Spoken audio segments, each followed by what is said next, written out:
আসসালামু আলাইকুম রহমতুল্লাহ। আজকে আপনাদের বহুল প্রতীক্ষিত ভিডিও জামাতের ব্যাপারে আমার মূল্যায়ন করব। তবে প্রথমে বইলে রাখি, এই মুহূর্তে আমি জামাতের কোনো সমালোচনা করব না। কারণ আমি যদি জামাতের সমালোচনা করি এই মুহূর্তে, তাহলে চান্দাবাজদের দিকে, মানে চান্দাবাজদের লাভ হবে এবং ক্রেডিটটা চান্দাবাজদের দিকে যাবে। সো এই মুহূর্তে আমি জামাতের কোনো সমালোচনা করব না। এই মুহূর্তে আমি বলবো যে বাংলাদেশের, অনেকে জিজ্ঞেস করে ভাই কারে ভোট দিব, কি আসে বিষয়।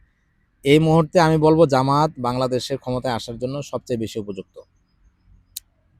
আর আমার কাছে যদি জিজ্ঞেস করেন আপনি কাকে ভোট দিতে বলবেন, আমি বলবো জামাত, এনসিপি, চরমনাই বা এই ধরনের যে কোনো দলকে আপনি ভোট দেন, মানে আমতারেক ছাড়া, ওই ধরনের আমতারেক, নূর, ওদেরকে ছাড়া জামাত, এনসিপি, চরমনাই এদেরকে আপনি ভোট দিতে পারেন।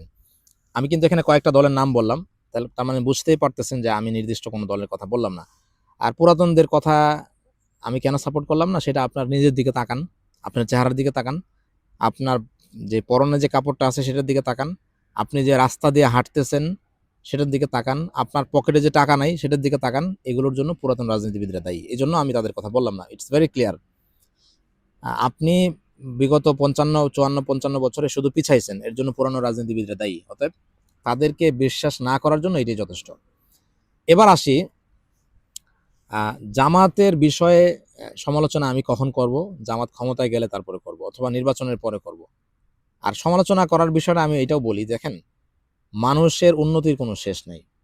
সমালোচনার ঊর্ধ্বেও কেউ যাইতে পারে না, মানুষ হিসেবে তার ভুল থাকবেই। আর সমালোচনা তো বড় কথা না, আমার হচ্ছে যে আমি জামাতের বিষয়ে যেটা মনে করি, জামাতের এই মুহূর্তে খুব সতর্ক থাকা উচিত এবং খুব সতর্ক থেকে তাদের পদক্ষেপ নেওয়া উচিত, যাতে করে তারা কোনো ধরনের ভুল না করে। এবং আরেকটা বিষয় আমি বলে রাখি, জামাতকে কেন মানুষ কেন সাপোর্ট করে, দুইটা কারণে। জামাতকে একটা হচ্ছে যে যারা ইসলামপন্থী, তারা দেখে যে ইসলামিক যে দলগুলো আছে এর মধ্যে জামাত খুবই স্ট্রং, তাদের পলিসি, তাদের মধ্যে যোগ্য ব্যক্তিত্ব, এই জন্য ইসলামিক মাইন্ডের যারা, তারা জামাতকে সাপোর্ট করে। আরেকটা হইল, কারণ জামাত ছাড়া অন্য ইসলামিক যে দলগুলো আছে সেইগুলো রাজনৈতিকভাবে, সাংগঠনিকভাবে অতটাই স্ট্রং না, তাদের ওই কাঠামোগুলো মজবুত না। হয়তোবা তাদের অন্যান্য অ্যাক্টিভিটিস আছে ভালো, বাট এই জায়গাগুলোতে তারা ভালো করতে পারে না, জামাত যেটা করতে পারছে। আরেক ধরনের মানুষ জামাতকে সাপোর্ট করে হইল, সে মুসলিম না, বা হচ্ছে ইসলামী রাজনীতিতে বিশ্বাসী না, বা ব্যক্তি জীবনে ইসলাম প্র্যাকটিসও করে না, কিন্তু দুর্নীতিবাজদের থেকে বাঁচতে চায়, চান্দাবাজদের থেকে বাঁচতে চায়। এই শ্রেণীটাও জামাতকে সাপোর্ট করতেছে। এবং আমি মনে করি যারা নতুন বাংলাদেশ দেখতে চায় বা যারা একটা পরিবর্তিত বাংলাদেশ দেখতে চায়, তাদের জামাতকে বা তার যে জোট আছে বর্তমানে, যে নতুন জোট করছে, এটাকে সমর্থন করা উচিত। কারণ দেখেন, জামাতের যারাই যতটুকু ক্ষমতায় ছিল, বড় আকারে তারা ক্ষমতায় ছিল না, আংশিক ক্ষমতায় ছিল, তাদের ব্যাপারে কিন্তু তত্ত্বাবধায়ক সরকারও কোনো দুর্নীতি দুদক তাদের ব্যাপারে কোনো দুর্নীতি প্রকাশ করতে পারে নাই। তো এই জায়গায় তারা স্বচ্ছ, এই জায়গায় তারা সফল এবং যোগ্য নেতৃত্ব। এই জন্য আগামী নির্বাচনে আমি তো ভোট হয়তো বা দিব না, এখান থেকে ভোট দেওয়ার একটু জটিলতা আছে, তারপরে আমি জানি না এখনো পর্যন্ত দিব কিনা বা দিতে পারবো কিনা। বাট আমার কাছে জিজ্ঞেস করলে আমি জামাত এবং তার যে সম্মিলিত জোট, এটাকে আমি ভোট দিতে বলবো। তো এইটুকুই জামাতের ব্যাপার আমার মূল্যায়ন আপাতত। আর জামাতকে আসলে এইভাবেই মূল্যায়ন করা উচিত।